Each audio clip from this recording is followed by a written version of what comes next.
நண்பர்களே வணக்கம். நான் தனலட்சுமி ஆர்கானிக் சுரேஷ் பேசுகிறேன் நான். இன்றைக்கி நம்ம எங்கே வந்திருக்கோம் அப்படின்னா, நாவல் பழக்கொட்டை அதை கலெக்ட் பண்ணுறதுக்காக இங்கே வந்திருக்கோம். இதில் பார்த்தீங்கன்னா, நாவல் பழம் பழுத்திருக்கு. ஜூம் பண்ணி காட்டுறேன். இந்த மாதிரி இருக்கு இல்லையா?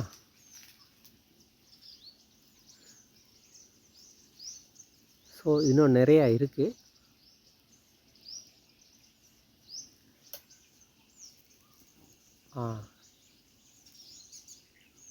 சரி. ஸோ இது சீட்ஸ், அதாவது இது கொட்டையை கலெக்ட் பண்ணுறதுக்காக இயற்கையாகவே பார்த்திங்கன்னா கொஞ்சம் பழங்குருவிலாம் திண்டு அப்படியே கீழே விழுந்துடும் அப்படியே கொட்டை. ஸோ அதை கலெக்ட் பண்ணுறதுக்காக வந்திருக்குறோம். ஸோ இதை கலெக்ட் பண்ணிவிட்டு அப்படியே பொடி பண்ணுறது தான். நல்லா வாஷ் பண்ணிவிட்டு அப்படியே காய வச்சு ட்ரை பண்ணிவிட்டு அப்படியே பொடி பண்ணுறது தான். ஸோ இது வேணுன்றவங்க இதில் வாட்ஸ்அப் இருக்குது நண்பர்களே, இல்லை தனலட்சுமி ஆர்கானிக்.com இதில் போய் வெப்சைட்டில் போய் ஆர்டர் பண்ணாலும் சரி, இதில் வாட்ஸ்அப் இருக்குது. தேவைன்றவங்க இதில் கான்டாக்ட் பண்ணுங்கள் நண்பர்களே. ரொம்ப நன்றி நண்பர்களே இந்த வீடியோ பார்த்ததுக்கு. வீடியோ பிடிச்சிருந்தால் லைக் பண்ணுங்கள், ஷேர் பண்ணுங்கள், கமெண்ட் பண்ணுங்கள் நண்பர்களே.